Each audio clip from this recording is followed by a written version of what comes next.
Assalamualaikum warahmatullahi wabarakatuh. Waalaikumsalam warahmatullahi wabarakatuh. Oke, sebelum kita mulai pelajaran pada malam hari ini, kita sebaiknya berdoa terlebih dahulu agar kita dapat menerima ilmu-ilmu yang akan kita pelajari nanti. Oke, Mas Anam, ketua kelas, dipimpin. Ayo. Istighfar dan doa bersalawatan.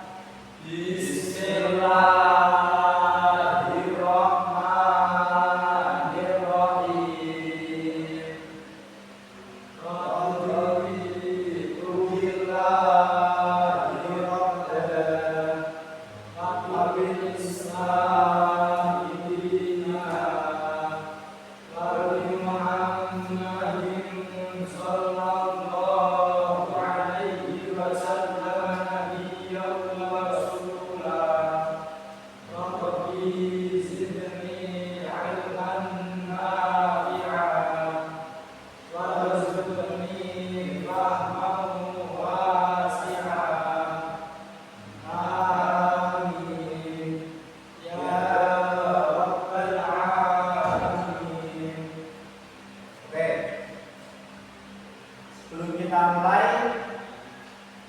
saya sebagai guru baru atau mengganti guru yang lama dari pelajaran Mafal Al-Quran Hadis. Sebelumnya ada yang sudah kenal saya? Belum Pak, malam. Kenalan Kak. Nama saya Muhammad Abdul Wahid. Ya, panggil saja dengan nama Pak Wahid, gitu ya. Abdul bisa enggak Pak? Boleh, nggak apa-apa. Asal Pak, asal. Jangan. Nanti kan kalau di bodoh-bodoh kan ada kata-kata barokahnya orang yang berilmu. Itu kan ketika kita mempunyai adat kepada guru. Masa kalian mau bersopan sama saya? Ya nanti ilmunya orang barokah, gitu ya. Oke. Ya, boleh panggil Muhammad, boleh panggil Abdul, boleh panggil Wahid. Lengkap juga enggak apa-apa. Muhammad Abdul Wahid. Iya, siap. Enggak apa-apa. Oke, Panggil Pak, boleh Pak. boleh, enggak apa-apa. Tapi kan nanti kan Dari Muhammad Abdul Wahid. enggak apa-apa. Tapi kan nanti kan kamu kalau manggil gitu kan banyak guru yang enggak respon, soalnya kan masih umum gitu loh. Kan di sini gurunya dengan satu. Oh, itu enggak apa-apa. Oke, siap. Pak sampai kita udah kok Pak. Kok kamu bisa ngomong gitu kan ngikutin tempatnya. Oke, saya beralamat di Telaga Rejo Kararamen, tempatnya di desa di Dukuh Telaga Tirto atau lebih ya lebih terkenalnya itu Dukuh Tirto. Sebenarnya oke Pak. Oke, sip. Oke, di sini saya akan meneruskan dari guru yang sebelumnya yaitu Mafal Al-Quran Hadis bab ke-8 yaitu hadis sebagai sumber ajaran agama Islam.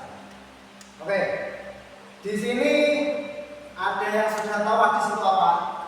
Saya Pak. Oke, Mas Anam gimana? Hadis adalah segala sesuatu baik perkataan, perbuatan, kata dari Nabi Muhammad Pak. Oke, ada yang mau jawab lagi?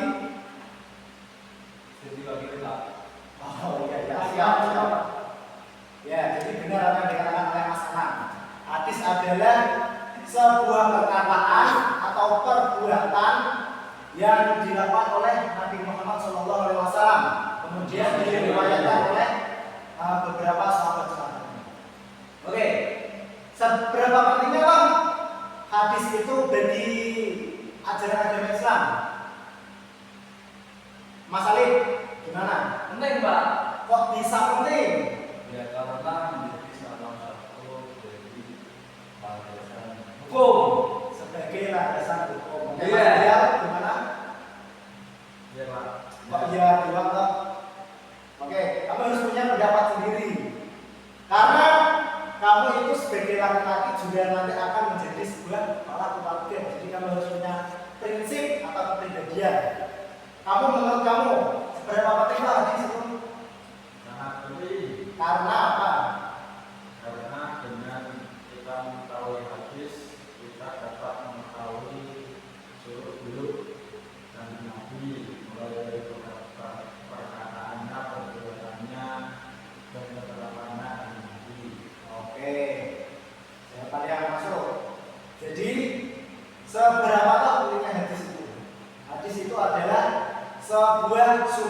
salah satu sumber hukum Islam dari 4 perkara. Yang pertama adalah Al-Quran, hadis, kemudian ijma', kemudian qiyas. Sudah pernah dengar belum? Tidak ada. Ya itu. Jadi hadis itu menjadi pengambilan sumber hukum Islam yang kedua setelah adanya Al-Quran. Jadi yang pertama diambil ada Al-Quran dengan adanya kitab-kitab tafsir yang sangat banyak atau yang terkenal dikaji di pondok kita itu adalah tafsir Jalalain. Nah, itu yang menjadi panutan pertama Al-Quran. Kemudian yang kedua adalah hadis. Banyak kitab-kitab hadis yang dikajikan di pondok kita, Bulughul Maram, kemudian ada Mukhtasar Hadis Nabawiyah, kemudian ada juga Jami' Shaghir atau bisa disebut Jimshot kata para santri. Ya, kemudian masih ada banyak lagi. Kemudian Pak. Surabaya juga termasuk. Saya Muslim, Pak. Ikut juga nggak apa-apa. Dia mau Islam ini Ikut, Pak. boleh juga nggak apa-apa. Ini Sabir, Pak. Ya, itu tadi sudah sebutkan. Oke. Jadi itu seberapa pentingnya hadis sebagai sumber ajaran agama Islam. Ada banyak-banyak hadis di dalam agama Islam yang menjadi sumber hukum tersebut. Ada hadis tentang sholat, akhlak, kemudian ada juga tentang kebersihan, tentang niat juga.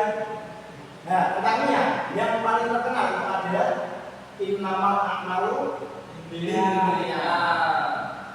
Oke, kemudian ada juga hadis tentang berbicara. Man kana yu'minu billahi wal yawmil akhir falyaqul khairan aw liyasmut. Saya tulis benar ya.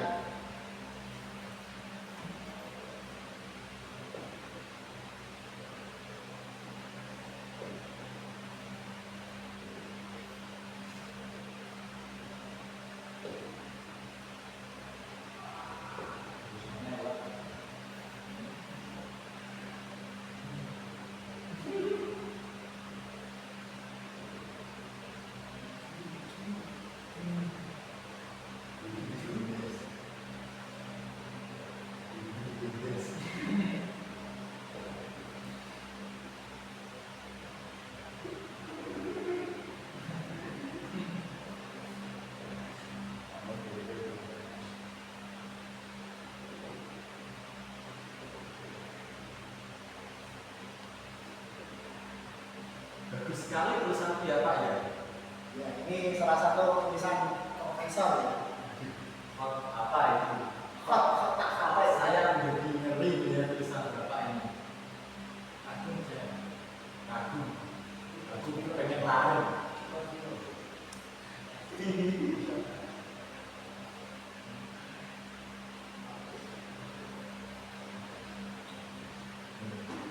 Oke. Di sini kita bisa memahami dari hadis tersebut, yaitu tentang adanya akhlak. Maka yu'minu billahi wal yawmil akhir falyaqul khairan aw liyasmut. Di sini karena kalian itu dari pondok pesantren, ada yang sudah paham dari si tersebut. Ya. Maka yu'minu billahi wal yawmil akhir falyaqul khairan aw liyasmut. Mas Rizal, gimana sudah paham? Sudah, Pak, sudah. Oke, sudah paham. Coba bunyikan maksud dari hadis tersebut. Dari kesimpulan hadis yang ditulis oleh Bapak itu mengandung artian bahwasanya ketika seseorang yang beriman kepada Allah dan beriman kepada hari akhir, maka hendaknya dia mengucapkan sesuatu yang baik atau bagus. Jika tidak bisa, lebih baik dia. Benar sekali. Jadi sebagai seorang santri atau sudah besar, kita harus mengamalkan beberapa hadisnya Rasulullah. Salah satunya adalah falyaqul khairan aw liyasmut. Jadi inti dari sebuah hadis ini dari hadis ini adalah poinnya ini. Falyaqul khairan aw liyasmut.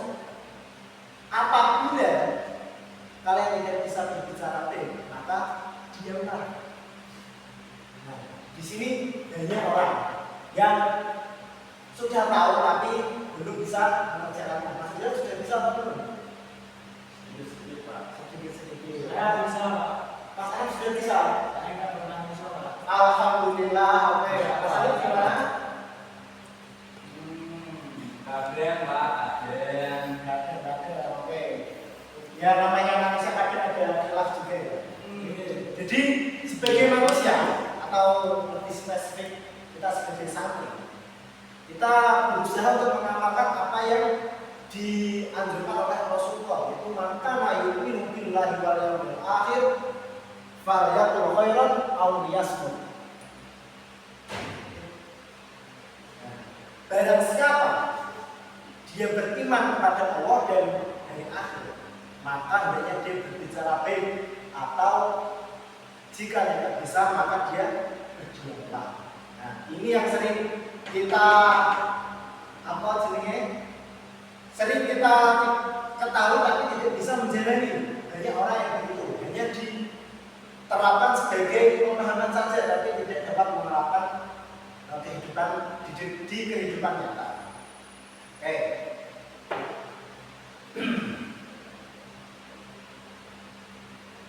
Untuk pelajaran hari ini cukup hadis ini saja. Nanti kita pertemuan selanjutnya masih akan membicarakan tentang hadis-hadis yang berhubungan dengan tentang sumber ajaran agama Islam. Masih tentang adanya hadis yang berkaitan tentang sholat, kemudian berkaitan dengan etika, kemudian kebersihan dan masih banyak lagi. Oke, jadi pelajaran hari ini ada yang mau ditanyakan? Oke, gimana Mas Ijal? Jadi Bapak kan tadi menjelaskan pedoman sumber ajaran kita kan ada 4, Ya. Al-Quran, hadis, ijma dan qiyas. Kemudian saya pernah mendengar Pak, itu ada yang mengatakan istishad dan istihsan itu maksudnya gimana Pak? Apakah termasuk dalam sumber pedoman atau tidak, atau termasuk dalam apa? Saya penjelasannya Pak. Oke. Pertanyaannya sangat bagus dari Mas Ijal. Jadi itu nanti kita akan masuk ke bab tentang usul fikih. Apa ini, Pak? Nah, itu saya bisa jelaskan nanti di pertemuan selanjutnya. Nanti akan menjelaskan tentang ihsan, kemudian apa itu juga usul fikih. Nah, nanti saya akan terangkan di pertemuan selanjutnya. Oke. Makanya kita harus sering berangkat dan jangan lupa jangan tidur, itu poin pentingnya.